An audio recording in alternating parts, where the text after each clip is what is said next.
So thank you everyone for attending this webinar.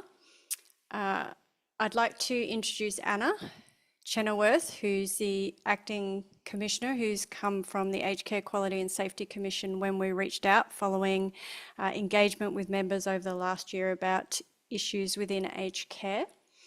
I'd like to introduce myself. I'm Kara Thomas, President of the Nurses Professional Association. I might just share briefly a slideshow that I've put together, just for those that aren't NPAA members to have a bit of an understanding about who we are and what we offer. Can everybody see that okay? A really big picture of me, yep. Okay, so let me see if it's gonna go sideways. So this is an NPAQ presentation that I did for some grads, but we're a national association with the NPAQ, the NPAV, etc., and we offer your professional indemnity insurance that is APRA accredited to cover you for everything you need. We have a case management team, a member support team, so any issues with your workplace, we can support you in that. We also have the Nurses and Midwives Academy, which I've provided the information there. It's $110 a year for NPAA members, providing everything you need for CPD. And we also offer these webinar programs, which is part of your CPD that you can add towards your CPD. We also have Red Tax, which is a service that we offer for our members to do the taxation each year, and we have a loyalty program as well. So we're aiming to be a one-stop shop for your employment needs. And I'll escape out of that. You can see all of my tabs. All right. So I wanted to run this webinar following engagement with our members because the aged care environment is really quite substantially changed in recent years. And if my understanding is correct, and Anna, please correct me if I am wrong on anything, but the Aged Care Quality Safety Commission was established in 2019,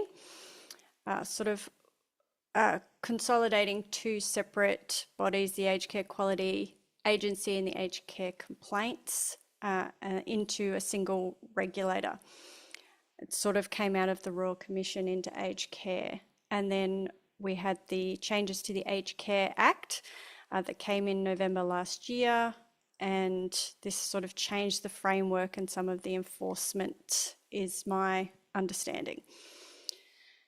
And the NPAA, following some engagement with members, we've run a number of surveys to all of our members nationally that work in the aged care, and then myself and others have followed up with direct member engagement following things that have been raised to get a bit of an understanding. I personally have not worked in aged care, so the member engagement, direct engagement, is how we really get an understanding of what's going on, and we've been engaging with various regulatory bodies as well as the Aged Care Commission about what has been raised on behalf of our members. And actually what came out of some of the engagement is we now have 3 meetings a year with the Commission as a peak body representative.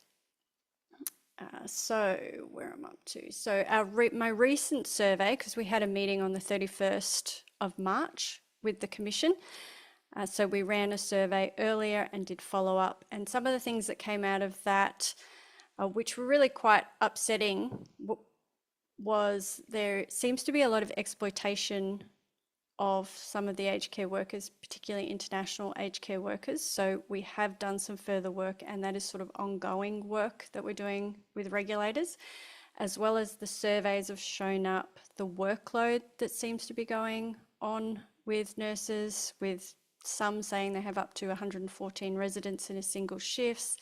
83% of our respondents reported that they were seeing missed care due to workload issues, missed pressure area care, missed wound care, missed hydration, with 90% saying that administrative burdens were really pulling them away from the bedside, and only 20% saying that care minutes are being accurately delivered in practice.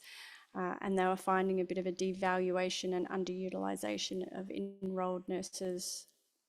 So we took a lot of this feedback directly back to the Commission, and the engagement so far has been really positive. So whenever you see our surveys go out, I'm very grateful for those that take the time to fill it out, as well as leave contact details for further follow-up, because that's the best way that we can get a greater understanding and then advocate for change and work with the Commission, who have been really good to see how we can improve moving forward. So our most recent meeting, the NPAA, so the Nurses Professional Association of Australia, in collaboration with sort of our sister association AMPS, which represents the doctors, the Australian Medical Professionals Society, we worked together, sent the survey to both our membership lists, and then took forward some of the key issues that have been brought up. And as I said, paperwork was a big one, the CSRS reporting barriers, the gap between care minutes, and some of the issues that were related to bed block. So this webinar is sort of the next step in that discussion for our members to help have an understanding of how the regulation legislation works, how we can best advocate for positive change, both for the nurses and for the clients and patients that we care for.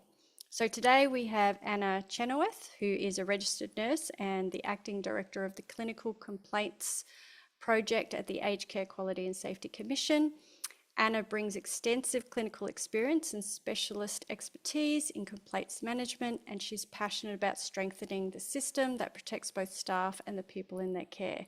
So today Anna's going to walk us through how the Commission operates, what the new Aged Care Act means in practice, and how you can raise concerns safely and effectively. We've had some people pre-submit questions, which Anna has, but I'll also try and monitor the chat. And if we can get some questions submitted there, I'll try and make notes and we'll see what we can get to. So thank you very much, Anna, for taking the time to present to us today. Thanks, Kara, and good afternoon to you all. I really appreciate the opportunity to come and speak to the members of the NPAA. I always value the opportunity to speak to nurses in any forum, and certainly, any other health professionals. And I really appreciate you all taking the time to be here today, or watch the recording later, if that's the case, to be able to hear about the Commission. By way of introduction for myself, Kara, thank you for making me sound very fancy. But the first thing I want to say is that I'm a nurse at heart, and I have been for probably a little bit longer than I care to remember, around about 25 years now. And I always will be primarily a nurse. So I've worked across various sectors in the health industry over that time, and I've been with the Commission and specifically with the complaints team of the Commission for about 3 years now. And my role at the moment is Acting Director, looking at how we're managing particularly clinical complaints. So that's what my focus is. I do oversee, we have around about 60 registered nurses that work for the Commission at the moment in the complaints team. And they support our complaints officers and our managers in providing clinical support and clinical advice. So we very much work together to do that. So that's a little bit about my background there. And I do want to just apologise about my lighting. Apparently there's some mood lighting happening here, and I do apologise if I'm appearing a little bit dark. I will get more fancy lighting at some point. I'm going to take a moment now just to share my screen. And hopefully the IT gods will shine upon us today. If I could just get some thumbs up, please, when that appears on your screen. Excellent. Thank you, Kara. Lovely. Hopefully everyone can see that. Okay. Thank you. Excellent.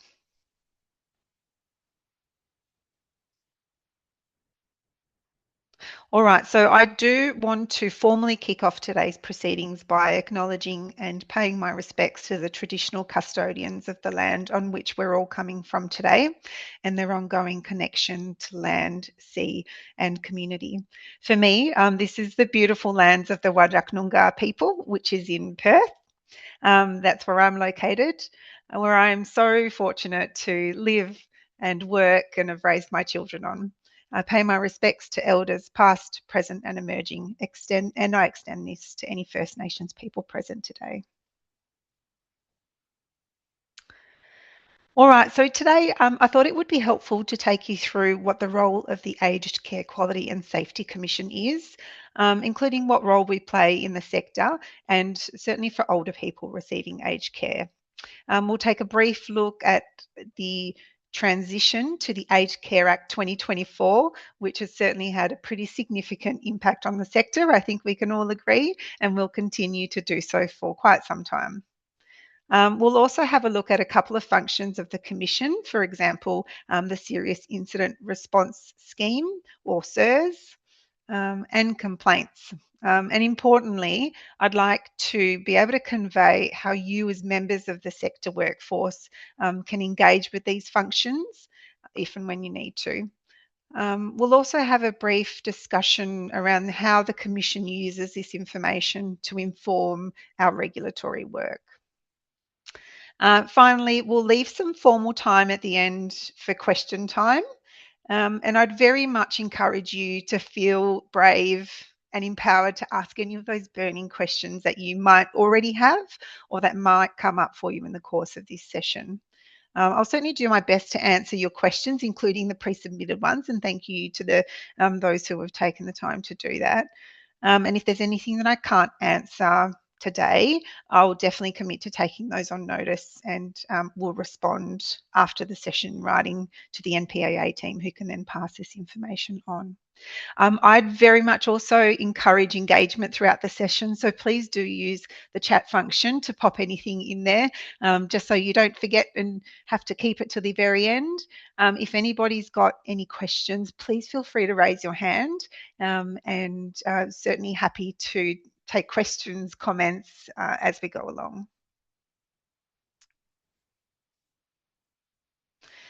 All right, so Kara, you've done a great job of introducing the history of the Commission already a little bit, which is great, because I was thinking to myself as I was putting this slide together, I'm going to have to tell everybody, can you remember back into, first year nursing 101 about the history of nursing and how boring that was, but it's kind of important to understand, where we came from and therefore where we are today. Well, that's a little bit of the purpose of this slide, really.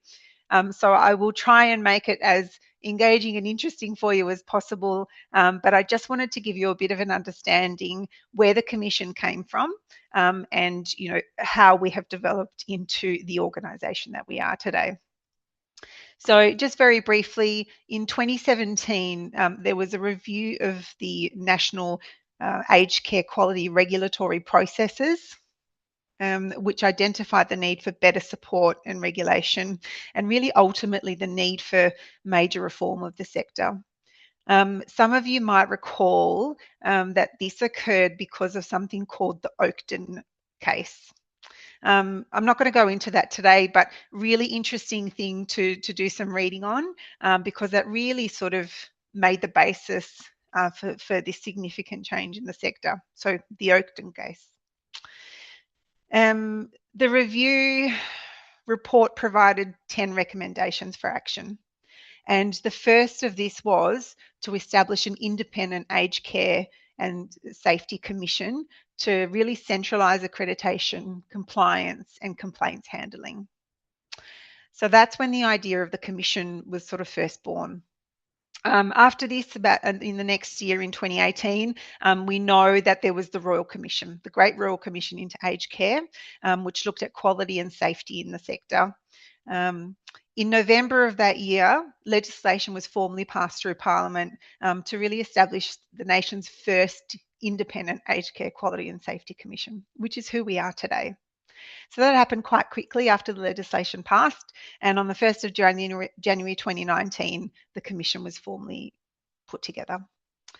So essentially, the Commission was a new one-stop shop. So Kara mentioned that it was a bit of a blend of a couple of agencies that had existed before that, but really we were interested in developing this one-stop shop for aged care and really a trusted point of contact for aged care recipients, their families, loved ones, and providers, staff. So when the Commission was first established, here's some interesting stats. There are around 1.3 million older people receiving various forms of Commonwealth supported aged care at the time. At the moment, we're up to about 1.6 million. And of course, we know that that number is growing and will continue to do so because of our ageing population. Another interesting little bit of fact, at the time in 2019 when the Commission came about, there was estimated to be around about 366,000 aged care staff.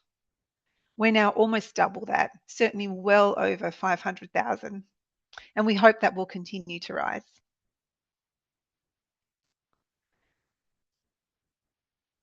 So as the National Regulator of Aged Care Services, we're really focused on delivering a world-class sector. And we want to safeguard the welfare and rights of the older people receiving community-funded aged care services. We really invest in engagement and education and regulation. And the reason for that is because we want to build confidence and trust in aged care. We want to empower people who use aged care. We want to support providers to understand and comply with their obligations and responsibilities. And of course, we want to promote best practice care and services. And I think, as a room full of nurses, we can really relate to that. The good old vision statement of the Commission. I really like our vision statement because it really focuses on building trust and ensuring that our older people have confidence that the aged care services are really there to protect them and to enhance their safety, health, and quality of life. So the question is, how do we do this? So the Commission's work is consistent with the values set out by the Australian Public Service because, of course, the Commission is part of the APS. So this includes a couple of things. It includes the Commission being impartial, ethical, accountable, and respectful in our work. And I think these probably speak for themselves. But I do want to particularly highlight two of the values that the Commission abides by. And the first one is stewardship. So this means that we build our capability and institutional knowledge, support public interest now and into the future by understanding the long-term impacts of what we do. So we do our day-to-day work to have impact in the here and now, particularly for our older people at the centre of our care, but certainly look to the long-term impacts into the sector. And secondly, the value of commitment to service. So this means that we're professional, we're objective, we're innovative, and we're efficient. And importantly, we work collaboratively to achieve the best results for our older people and the government. And that's really important to note because I sometimes the Commission can perhaps be perceived as, well, we need you to advocate for our older people, which we certainly do when the need arises, but we're very much an objective and independent regulator. So broadly, the Commission's overall responsibilities include what you can see on the screen here. So first of all, resolving complaints about care provided by Commonwealth-funded aged care providers. And we'll look at this more closely throughout the session. And this is my bag. This is my area where I work in and I specialise in is complaints. We look at granting approval for providers to deliver aged care services. We administer the SIRS, so the Serious Incident Response Scheme, and again, we'll touch on this throughout the presentation. We look very closely into reducing the use of restrictive practices in the sector, accrediting and monitoring Commonwealth-funded aged care services, and this includes residential and supported home as well. And of course, monitoring and assessing providers' compliance with the aged care quality standards and their other obligations. Sector engagement, education and communication is also a really important part of our work at the Commission. So meaningful engagement and collaboration with staff and providers in the sector really underpins what we consider to be best practice regulation. So we're absolutely committed to working together towards this sort of shared goal of providing this world-class aged care service And we really greatly respect the knowledge, skills, and expertise that you all, as workers, contribute to achieving this. So let's have a look at legislative changes and sector impact. This is a very big topic, so I've just picked out some very small things, but hopefully impactful things to talk about in this presentation. So we know that the new Act has a strong focus on the rights of the older person. So this means that older people will be aware of their rights and they can seek to have them upheld. So the Act makes it more clear to older people who are seeking and receiving aged care what they can expect from providers and workers alike. It sets out older people's rights to make their own decisions about their own life, have their decisions not just accepted but respected, get information and support to help them make decisions, and feel safe and respected throughout the course of their care. This is a really important and positive step forward for older people, definitely. The Act has introduced a universal registration framework for providers across all aged care programs and strengthened provider obligations that reflect the type of service they provide. So, for example, whether this is a residential aged care service, support at home, or domestic service provider. So on the 1st of November 2025, we know that support at home replaced the home care packages program and short-term restorative care program.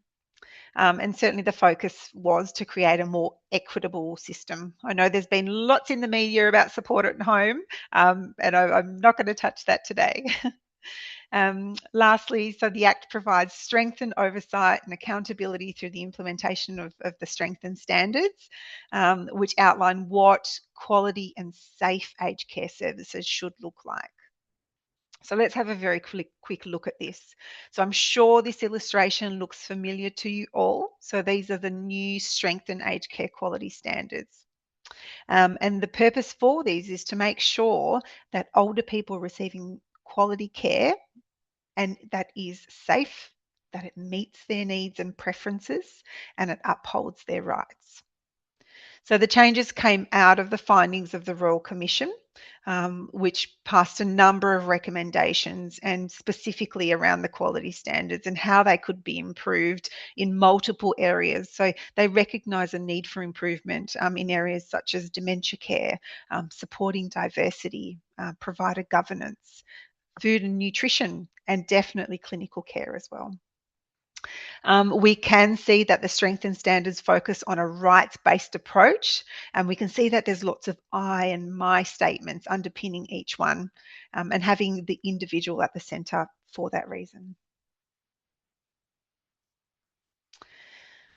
So the new Aged Care Act brought several other changes to the sector. So from the 1st of November last year, all aged care workers must undergo a screening process to get a clearance, which examines a person's criminal history and makes sure that they're suitable to work in aged care. All aged care workers and responsible persons, and when we say responsible persons, we mean roles such as the CEO, board members, etc. We know that they now need either a police clearance certificate, or an NDIS worker screening check. And there's some more information available on this through the Department of Health, Disability and Ageing website, and I'm happy to share that link at the end or after the session. We know that the Code of Conduct, so this is not a new requirement as such, but it's certainly been strengthened as part of the transition to the new Act. The code, it's a set of 8 obligations that every approved provider, governing person and aged care worker must strictly adhere to. So the obligations are really the cornerstone to how we provide safe, respectful and quality care. What is new in the 2024 Act is that the Commission can now receive complaints about individual workers. And we will touch on this in more detail as the presentation goes on. And also finally, the new Act brings formalised whistleblower protections. And again, we'll have a closer look at this shortly. So the Serious Incident Response Scheme. I know that this was part of what NPAA was interested in, so I thought I'd touch a little bit on this. We can see the intent of the Serious Incident Response Scheme here, which is to help prevent and reduce the risk and occurrence of incidents of abuse, neglect of older people receiving aged care. So under the legislation, the responsibility to notify the Commission of reportable incidents rests with the registered provider. It is important that reporting is accurate and that it's in accordance with the legislative requirements. SIRS is certainly not new as part of the new Act. It was introduced first in 2024 and applies to all providers that do provide Commonwealth subsidised aged care services. This means support at home, it means CHSP, and all the way through to residential aged care and transitional care program services as well. So the SIRS sets out arrangements for managing incidents and taking reasonable action to prevent them. So it really focuses on safety, health, well-being and quality of life of people receiving aged care. So we want to strengthen the aged care system to reduce the risk of abuse, of neglect, and of substandard care. And we want to ensure that people have the support that they need and this is being delivered appropriately. That's the purpose behind the SIRS reporting. And of course, the SIRS works together very closely with the Strength and Aged Care Standards. So, for example, we know that an incident management system helps providers comply with Standard 2 with the organisation. So the provider, which tells us that the provider must use an incident management system to safeguard individuals and acknowledge and respond to incidents.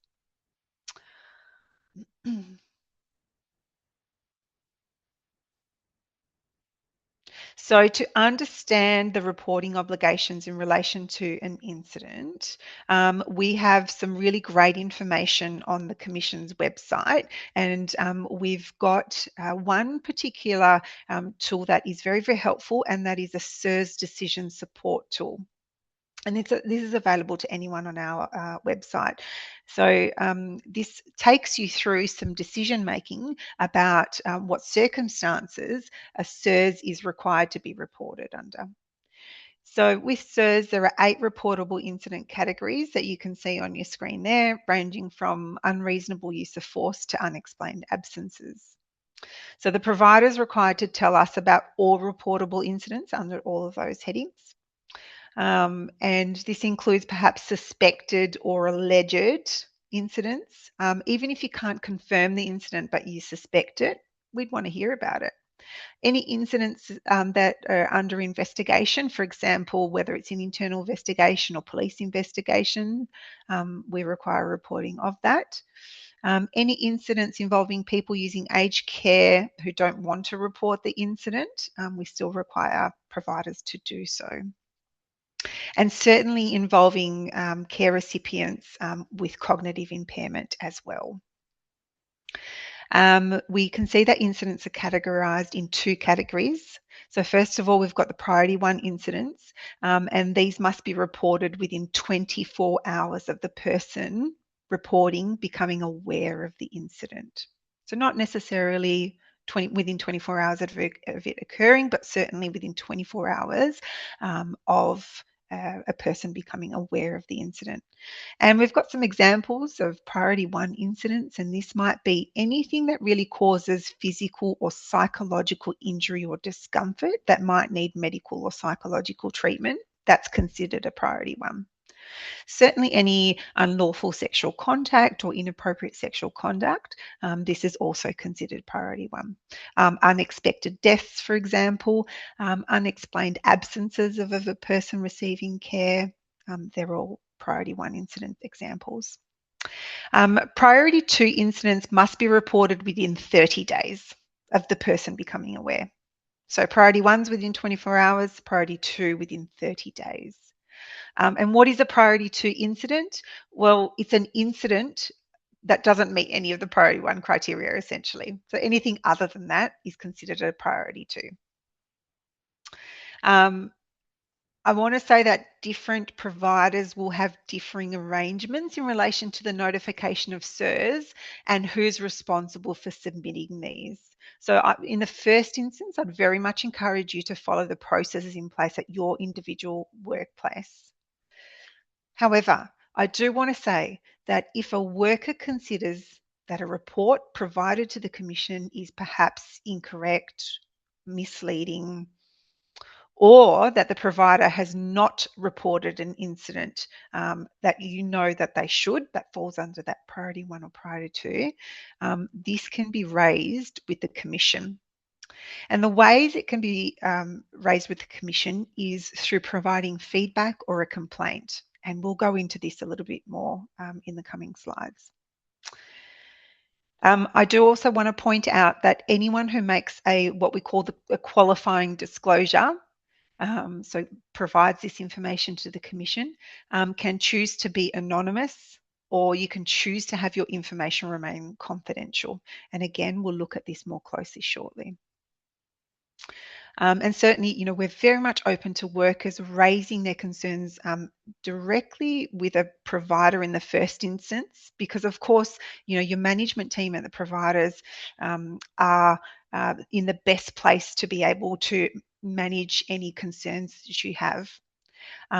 But the Commission is here if in this case, you're in the case that you're not feeling confident, able to do so, or perhaps you have already raised your concerns and you're not getting the answer that you need. And I just want to point out that a worker cannot be punished or victimised for raising a concern with either the provider or the Commission. And we'll talk a little bit more about this in terms of whistleblower disclosures. And we recognise that workforce confidence in reporting is really important to the integrity of the system. So feedback from staff and really other stakeholders in the sector, we know provides the Commission with really valuable insights into what's going on the floor in the sector, and certainly whether there's any barriers to reporting if we're talking about CERS specifically. And we consider this information as part of what we call, our intelligence for the Commission, which informs our regulatory action. Now, this slide looks very, very busy, but essentially, I wanted to let you know that the Commission completes a quarterly sector performance report, and within this, we provide some statistics about residential aged care and home services. And this includes some data around CERS. So this is a snip of the sector performance report from July to October 2025, so just before the new Act came in. And essentially it provides information around the quantity and the type of CERS reporting that's come in over that period. I do also want to say that this information through the sector performance report is publicly available through the Commission's website, so you can always Google that if you're interested in having a look at this more closely. But essentially the snip on the screen gives you an idea of the quantity and the type of CERS that we received. And from this, we can see that by far the largest number of CERS is related to unreasonable use of force. It's the largest amount that we get. This is most often in relation to perhaps resident-on-resident interactions, for example, and often involves older people with cognitive impairment. We can also see that the large majority of CERS are categorised as priority 2 CERS. And I'm hoping this gives you a bit of an idea of what reporting looks like from the Commission's perspective and the volume that we do see on a regular basis. Keeping an eye on the time too to make sure I don't talk too much. Okay, so let's look at feedback and complaints. So the Commission's got a national complaints team whose main purpose is to protect and enhance the safety, health, well-being and quality of life of people receiving aged care. That's our main purpose in complaints. So we resolve concerns and complaints in a way that really improves outcomes for the older people, and that is our focus, and ensures the outcomes of the complaints process improve the quality of life, the quality of service across the sector as well. So We do this with a focus on identifying, assessing, and responding to risks in the health, safety, and well-being of older people. We provide a single sort of front door for the Commission in terms of how we receive feedback and complaints, and this is through our customer contact team. And we take inquiries, and we take complaints, and we take feedback through this process as well. And our customer contact team ensures that this information that they get, whether it be an inquiry or a complaint, goes through the right team at the right time. So what can we take complaints about? So as a national aged care sector regulator, the Commission is responsible for handling complaints in relation to whether the providers and workers are meeting their obligations. And we've talked about the standards, and we know that we have the overarching legislation as well. So what sort of concerns does the Commission look at? So first of all, we look at whether rights of the older person have been breached. This is covered under what's called the Section 23 of the Aged Care Act, and we know that the Act and the new strengthened standards very much focus on a rights-based approach. We look at all aspects of clinical care, so this might be around wound management, clinical deterioration, behaviour support, or palliative care as some examples there. We look at whether personal care and hygiene care assistance has been provided as it should be. We look at communication, and certainly communication with staff and management is a really big one and features heavily in the majority of the complaints that we receive, where we're hearing that people receiving care or perhaps their supporters don't feel heard, don't feel listened to, or where providers don't really adequately communicate with them. We do look at inadequate staffing and how this in turn impacts care delivery, or sometimes where we get complaints or feedback that staff might not have sufficient skills, knowledge to deliver high quality care, for example. We look at financial matters, which may include things like fees or charges, equipments purchased, and services provided in the home care space, which we know is a hot topic in the media at the moment. And as we touched on before, we can now look at individual worker complaints as well. I do want to touch on what the Commission, however, doesn't look into and what is out of scope for the Commission as an independent regulator of aged care. So we certainly don't provide advice on local care or service availability, advice on financial, legal or health decisions for the consumer. We do not direct who should make decisions for an older person. And we're talking about perhaps enduring power of attorneys, guardianships, etc. We don't look specifically at employment matters, and this includes things like wages, employment conditions or HR matters. So that's more within the scope of perhaps the Fair Work Ombudsman and Fair Work Commission. We don't provide legal advice or clinical advice, and certainly wouldn't dictate on what treatment the older person should receive. We don't investigate cause of death because we know, of course, that sits with the coroner. And we certainly don't investigate whether there's been a criminal offence or not. That usually sits with the police or the court system.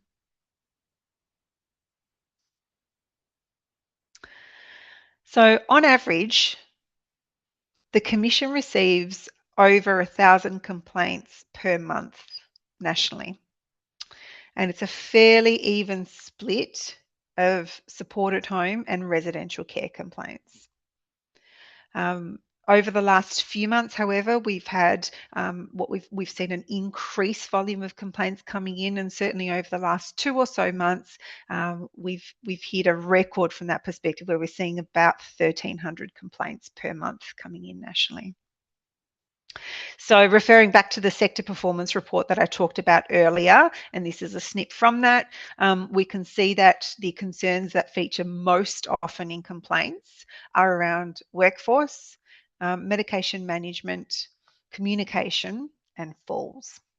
So these are the topics. These are the topics that we see most feature in our complaints. All right. So let's have a little look at complaints, feedback, and whistleblower protection in a little bit more detail.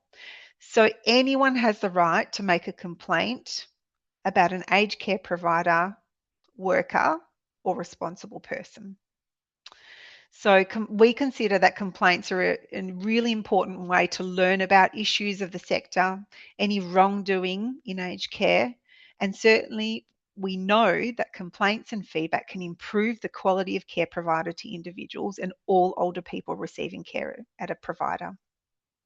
So whilst the Commission accepts and values complaints made by anyone, we do place particular value on information and complaints from workers within the sector and any insights they can provide about the quality and safety of aged care being delivered. We know that you as workers are our eyes and our ears on the ground. And so the information that comes from aged care and health sector workers is really valuable from that perspective.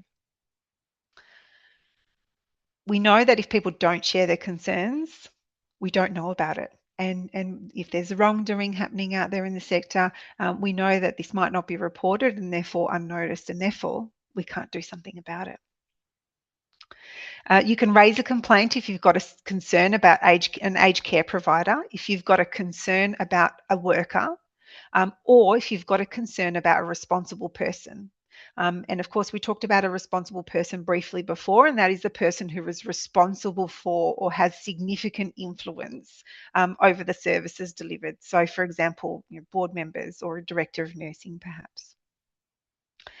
In the first instance, we always encourage people to raise their concerns with the provider directly and with management directly. This is often the easiest and quickest way to resolve any concerns, and they're certainly best placed to be able to investigate and resolve any issues. However, we absolutely appreciate that this is not always possible or practical, and therefore you can raise your concern with us at the Commission, and you can do that with or without sharing your name and details. And there's a number of ways that you can do this. So you can contact the Commission either by telephone, we've got an online web form available to you, or you can do the old-fashioned snail mail as well. So that's 3 ways that you can contact the Commission.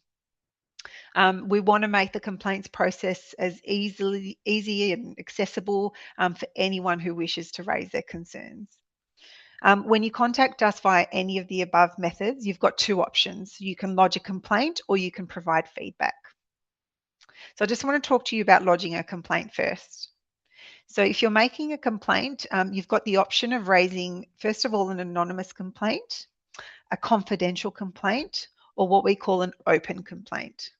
So if you raise an anonymous one, it means that you don't share your name or any details with us, which is absolutely fine. And so therefore we won't know your identity. We certainly then can't inform anybody of your identity. But also bear in mind that you won't get an idea of what the outcome of your complaint is. But absolutely fine to raise it in that manner. You've also got the option of raising a confidential complaint. So that means that us as a Commission will know your identity and absolutely will take reasonable steps not to disclose your identity to the provider, worker, or whoever you're making a complaint about. We'll keep you informed about how your complaint's going and involve you in the resolution process as much as possible. Bearing in mind, of course, that if it is about the care to a particular consumer, we're usually not able to share details about the consumer unless you're a decision maker for them. But this allows you to sort of give us more information about your complaint as the complaint process is progressing. And also at the end, when we've made a decision about the complaint, you can request a review of our decision if you don't agree with it. The final option is about making an open complaint. This means that you share your identity with us, and you don't, and we'll share your identity with the provider. So we might say, we got a complaint from Jane Doe in relation to the care and services provided by, Happy Days Nursing Home. So everybody will know your identity. So that's another option. I just want to say that another valuable avenue for you as a worker, if you don't want to take part in a complaints process, is to provide your information to the Commission as what we call feedback. So if you're concerned about the care that an older person is receiving, but you don't want to make a complaint or engage in that process, you can raise your concerns with us as feedback. So giving us feedback is kind of a less formal way than making a complaint, and you don't have to be involved in a process of addressing your feedback. But this is really valuable information that helps us identify providers, workers, or responsible people who are not meeting their obligations under the Act.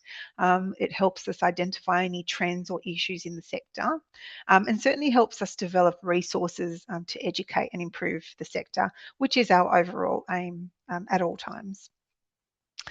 So you can provide feedback to the Commission via the same methods that you can raise a complaint. So this means via web form, telephone, or in writing.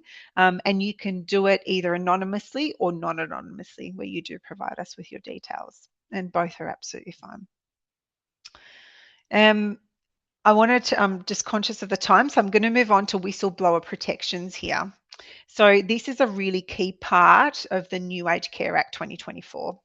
And the reason that this was introduced was we want to create, and I say we, it's like we wrote the legislation. We didn't write the legislation, but we're really pleased it's in there because it provides a sort of safer and more transparent aged care system. So if you as a member of the sector and workforce in the sector wish to provide information, this is considered a disclosure, what's termed as a disclosure, and may qualify you for whistleblower protections, which the Commission takes very seriously. So let's have a little closer look at what that means. So here's some boring details for you. So it's section 547 of the Act. And this section explains that when a disclosure qualifies for whistleblower protection, this means that it's got to be made to what's called an eligible recipient, and certainly the Commission is an eligible recipient. So if you've come to us with information, we are the eligible recipient, and therefore, you may well qualify for whistleblower protection.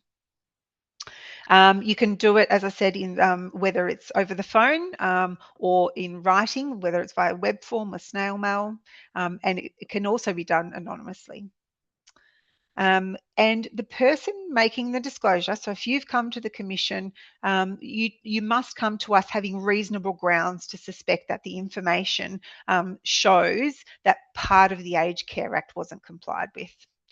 So certainly, you don't have to have anything confirmed, but certainly reasonable grounds to suspect this is enough to make a disclosure to the Commission. So a person who makes a disclosure has rights and protections under the Aged Care Act. So you are protected from retaliation. So that means that you can't be threatened, you can't be threatened with dismissal, you can't be harassed, you cannot be discriminated against or treated any differently, you can't be victimized, or you can't be treated unfairly. You are immune from the consequences of disclosure. So people who make what we term a qualifying disclosure, you can't be held legally responsible for any civil, criminal, or administrative consequence that might come from the act that you've disclosed about. Certainly you have the right to anonymity and confidentiality. We know that there's legal remedies available through the Act as well. So if someone who has made a disclosure experiences or is threatened with harm or retaliation because of this disclosure, they can apply through the courts for compensation, injunctions, or some other legal remedy. So there is that protection available to you that happens through the court system. But certainly the Commission's focus is on safeguarding older people at all times and looking at whether a aged care worker, a provider, or a responsible person is complying with the legislation and their obligations. We've got a range of regulatory powers which we'll use if we become aware of non-compliance with obligations, and that means with whistleblower protections as well. So if we've received some information and this person is harassed, is dismissed, etc., can be dealt with through the court system, but also through the Commission, who can apply our regulatory powers. We've got a really good managing whistleblower disclosures policy that's publicly available on our website, and I highly encourage you to have a look at this. It's really practical. It doesn't come with lots of legal or regulatory jargon, so please do have a look at this if you're interested in more information or you've got some more questions around whistleblower protections at all. Lastly, I'd like to touch on complaints about aged care workers. So again, anyone can make a complaint about an aged care worker or a responsible person. So the older person might come to us themselves, perhaps family members or their supporters, perhaps legal representatives or advocates, for example, could come to us. Other aged care workers could certainly make a complaint about aged care workers themselves, or other health practitioners. I'll give you some examples of some complaints about workers, perhaps forcing an older person to do something they don't want to do, not reporting a reportable incident, trying to cover up their role in a serious or reportable incident, neglecting, taking advantage of or abusing an older person, for example, repeatedly treating an older person disrespectfully because of perhaps their social, cultural, religious backgrounds, or about lying or misinterpreting their skills and qualifications. That's some examples that we have received about aged care workers. I do want to say that the Commission takes a really judicious and careful approach to how we're managing complaints about workers. This is, new territory for us as well. And so what we've done is we've set up a really small targeted team within the complaints that specifically looks at workers' complaints and assesses these really carefully to determine how the Commission proceeds with addressing these types of complaints. We will always seek to understand the concern in the first instance and any potential contributing factors. So we know that complaints and adverse incidents are often multifactorial. And we always work with the complaint in the first instance to really understand the basis of the complaint. We'll then work with the provider when a complaint is made about one of their workers to seek some further information and really understand the risk. We'll work with the provider even if the worker is no longer employed or engaged by them. And once we've confirmed the identity of the worker involved in the complaint, and that perhaps they do have a role to play and certainly part of the cause of the concerns raised in the complaint, the legislation says that we must give them written notice of complaint as soon as practicable. So if you are involved in a complaint and feature in a complaint, we will always tell you about it and let you know and be open and transparent about that, because the legislation says that we must do that. But when we contact the worker, we'll always be aware of any sensitivities, including, definitely the distress that this could cause. And we as workers know that this is your worst nightmare to be contacted about a complaint, but we'll be very sensitive about that. And we'll certainly take anything else into consideration, like cultural or language barriers, for example. We'll definitely offer supports, whether you need an interpreter, a support person during the contact, union representation, for example, we'll very much encourage that. We might ask for some more information to fully understand what has occurred and perhaps if the provider has had a role in the problem here. And importantly, to understand really the level of risk to the older person, because that is the centre of what we do and focuses on the risk to the older person. And all of this information really determines how we'll best respond. And before we make any decisions, we'll always help you to understand the concern, give you the chance to ask questions and give us any other information. We'll let you have your say and respond, absolutely, and give you the opportunity to have that supporter if you need to. Now, I'm conscious of the time and that I definitely have talked a lot more than I had intended to. So I might wrap this section up here. And we'll leave it open to any questions that people might have, and happy to address some of those pre-submitted questions as well. So happy to take any questions through the chat or verbally. Thank you very much, Anna. That was very informative. I learnt a bit, and I'm sure everybody else did as well. If you're happy to start with the pre-submitted questions, we haven't had a lot of questions other than, is it possible to get a copy of the PowerPoint in the chat at the moment. But if anybody has any questions, I'll continue to monitor the chat. And if you're happy to start with the pre-submitted questions, that'd be great. Certainly can, and I have stopped sharing my screen. This is we're done with the presentation. So I will aim to address these questions to the best of my ability, but certainly really happy if it hasn't answered, and I don't know who submitted these, and that's okay, but really happy if I haven't answered your question to please do let us know in writing, and we can follow up. So first question is, how is whistleblower protection applied to staff who have concerns about their colleagues' health?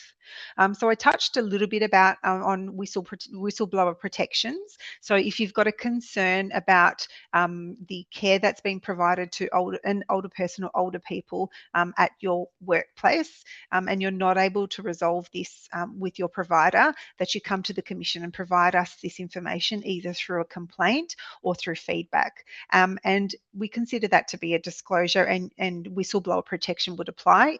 So you can either be anonymous, or we'll certainly protect your identity. So in terms of whistleblower protections and how this applies when you come with concerns to either the Commission or the provider, that hopefully covers that.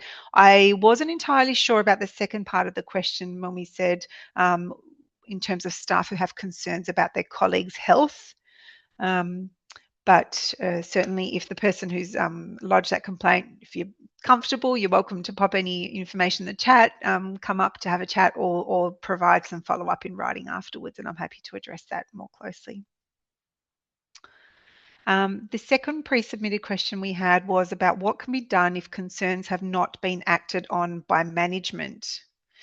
So we touched a little bit on that, this always the first good point of call to go to is to your manager, because they're certainly in the best position to be able to have the context of what's going on. But if you're not feeling comfortable, then come to the Commission, and you can do so by lodging either that complaint or that feedback. And as I said, information and feedback and complaints from workers in the sector and healthcare workers in general, we consider to be really valuable, and would absolutely welcome you to do that. You can take part in a complaints process as much or as little as you'd like to. If you don't want to take part at all, then certainly feedback is appropriate.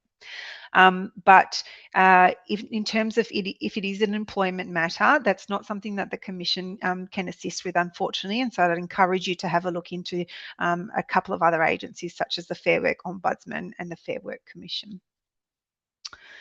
The third question I had was how to utilise funding from My Aged Care effectively to support older people living in the community.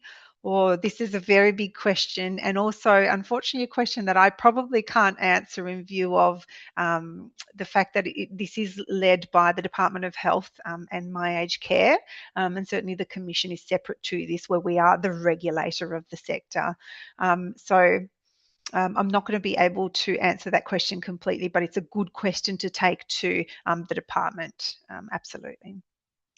And the last one I had pre-submitted was, our facility is so dilapidated. Where is the budget to update equipment in government facilities? I would love to have an answer and a solution to this for you, but unfortunately, I don't. Again, this is out of the scope of the Commission, unfortunately, to manage. But certainly, the Department of Health, Disability and Ageing would be the right avenue to take this concern to. So, I would highly encourage you to go on their website, and there'll be option for raising concerns, feedback, and questions there too. Anything in the chat? Yes. There's a question, Yes. given the Commission doesn't advise on clinical care, what do you think that many residents and their representatives are still unhappy? Why do you think that many residents? So can you see that one? Yes, I can. Yep. Yeah. Why do you think and delivery of clinical care, and then opinion that the matter is not resolved? So we do definitely look at the standard of clinical care, but what we don't do is advise on what should happen with that older person. So, for example, we won't advise on, well, they should have this medication prescribed or this particular clinical care provided to them, but we'll look at the standard of the clinical care provided definitely, and that features very heavily, and certainly with myself and my team in clinical complaints, we look at clinical care all the time. So, for example, we might get a concern about how the staff and the provider managed a clinical deterioration scenario, for example. So we'll absolutely investigate into that, compare that to both best practice and the policies and procedures that are available at that particular provider. So I hope that answers that question. And then there's another question, what to do if historical complaints of abuse have not been followed up by a previous employer? Yeah, so you're absolutely welcome again to come to the Commission with that. Look, we don't have any firms rules or regulations, but certainly, we generally look at things that are 12 months or younger. So if the concerns or if an incident happened longer than 12 months ago, often it's very tricky to have any meaningful outcome of complaints that are historical like that. However, in significant cases, if there is suspected abuse, I would highly recommend that you ring the Commission and have a chat to us, and we'll be able to direct you in the best way possible. And then there's no other questions, but just from my perspective, when you're talking about like a dilapidated area and things like that, you're more than welcome to get in contact with myself, because as a representative body, we can engage with various regulators with the management of the facility, and we have done that previously and actually had quite a good outcome with the facility. And I used the online complaints, which is one of the things I wanted to ask you about, because it is anonymous. I didn't need to be anonymous because I was making it on behalf of all of our members that were at that facility as well as their colleagues. But initially they wanted sort of specifics of how that impacted, which then was going to make it too obvious on who was involved. So that was something that may be worth having a bit of a look into. It actually worked really well. Initially, I was a little bit frustrated because it was kind of like, well, we can't act on your complaint because we don't have any specific details on how that's affect residents. But we had an overview of the issues and how they were, and they actually, where the facility didn't respond to our complaints, they did respond when the Aged Care Commission wrote and said, we have had these issues raised, and we had a really good outcome in the end, and the staff were very happy. But that was one area where if people are making a complaint and you have to make specific details, which then makes it more identifying, is there a way where they are making an anonymous complaint, but it doesn't have to involve specifics? Yeah, look, absolutely. You come to us and provide us with any information you want to provide at the time, right? Certainly, if there is specific details, this is really, really helpful because then we can really do a thorough investigation in what's occurred here. But if you've got some general information, still bring that to us because we can do a number of things. We can either run a full complaints process, which ideally, we would need those details to be able to run. We can use it as feedback, and again, this will help inform a full investigation. Again, some details would be very helpful here, but certainly we can use the information that we've got. But the other thing to bear in mind is that when you do come to us, regardless of the level of detail or how you come to us, it will always be recorded so that it gets recorded and doesn't go away. And the benefit of that is that, for example, if our audit team are going out to do an audit at a particular provider, they will grab any bit of intelligence available to us in the whole of the Commission. So if they go out to do an audit next month, for example, they'll have a look at all the inquiries and complaints and feedback we've received and gone, oh, okay, well, perhaps I can see that there's this particular complaint or piece of feedback that's come in, about the standard of care in relation to falls, for example. We know that's what we need to focus our audit on when we go over there. So any bit of information, specific or not, is definitely useful in some way. Whether that's enough to run through a full complaints process or not will be something that our regulatory officers will have a look at. But we encourage you to provide any bit of intelligence or information that you've got to us. Yeah. Okay, and then other feedback on SIRS that we've got from our members is certain facilities anybody can put in a SIR, and other places it needs to go through team leaders or management. And feedback has been that sometimes those SIRs are downgraded or not submitted. Now, if that's happening and our members still have concerns that need to be acted and they can't put in a SIR because they themselves don't have access, how best do they go about that? Online complaints process, phone call, what would you recommend? Yeah, both of those things. So whatever you feel comfortable with, if you're happy to get on the phone and have a chat, we'll take it through that means. And if you want to jump on with a web form, we're happy with that means as well. They both of those get assessed by our customer contact team in the first instance, and then they'll be able to send that through to the complaints team, and we'll either be able to embark on a full investigation if we've got those sufficient details, or certainly use that as intelligence to inform our audit processes if we've got some perhaps just general details that won't be enough to do a formal investigation. Yeah. Okay, and then I've got a couple more questions that have come in the chat. Where do they go for the definition on use of force in dealing with violent, aggressive residents with dementia? Yeah, we've got some really good information on the Commission website around what the 8 reportable SIRS types are and what that means. So definitely, I would say the Commission website is the first stop there. If you're not sure, we've got the SIRS reporting tool available to you. So it doesn't mean you're submitting a SIRS to the Commission, but it means that you can take yourself through the questions, which then lets you land on whether A, it is a SIRS or not, and B, whether it should be a priority 1 or priority 2. So would highly recommend you jump on the Commission website. Yeah. And for our members that are working in aged care and in those high acuity dementia units where there is often quite a degree of violence both towards them and to other patients, is there some kind of guideline on what is an acceptable and unacceptable use of force in order to protect both themselves and other residents? Look, the overarching answer would be use of force is never accepted. Would be the overarching answer there. Yeah. Yeah. Okay, and then the other one is, should the Commission have access to incident reports? And these should be online to reduce paper-based incidents being lost. I'm not sure 100%.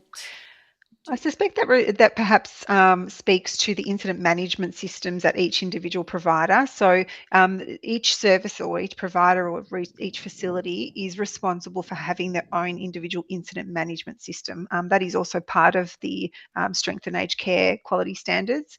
So the Commission doesn't replace the internal incident management system. So incidents are still reportable internally, and providers and management have a responsibility to investigate those and manage those internally, and then what gets reported to the Commission is separate from that. So the Commission doesn't have access to internal incident reports, for example, but you will find that we will often ask for those in the course of our investigations. Okay, and then there's if the Commission attend an RACF facility and find deficits in care, is this audit results legally open for all staff to access? It is. So we'll publish this information on our website once the report has been finalised. And I acknowledge the frustration around timeframe, because this often isn't quickly after an audit's happened, because we do need that time to formulate that report. Often, if we find deficits in our audit, we'll go back to management at the provider and present our deficits, give them the opportunity to respond to us, and certainly with a focus on quality improvement. And so, therefore, the publicly available information does take some time to come up on our website, but certainly the information is available there, and the full report at the end is available there. Yes. All right, wonderful. Yeah. Somebody said, can you provide this link? Yeah, look, I can provide that link after the session, and perhaps Kara, you and your team might be able to pass this on. But look, the other thing is you can just Google if you even if you Google Aged Care Quality Safety Commission and perhaps the name of the facility you're looking at, you'll often see that come up as one of the first or second Google item there. You can get the link, yeah, but I All can right. provide that. Wonderful. Thank you so much. I'm looking at time, so we run over a Yeah, little bit. I am Uh, sorry about that. no, that's all right. Very informative and very helpful. Thank you for your time. We've got this recorded, so we'll provide that to our members and all our other members that weren't able to look at it. Everyone that's online, if there's anything that you need support with or want to share, please don't hesitate to contact me. You can do that easily through the hotline at redunion.com.au. Just put attention Kara. If you need something put in on behalf of your team, you're very welcome. Thank you so much, Anna, for your time and for your explanation. And I'm sure Thank that, you, and thank you for all your time. Your time is very valuable. I know how busy you are, and if it's a day off, thank you for coming. I really appreciate your time. all right. Thanks so much, everyone. Have a All wonderful right, evening. bye bye.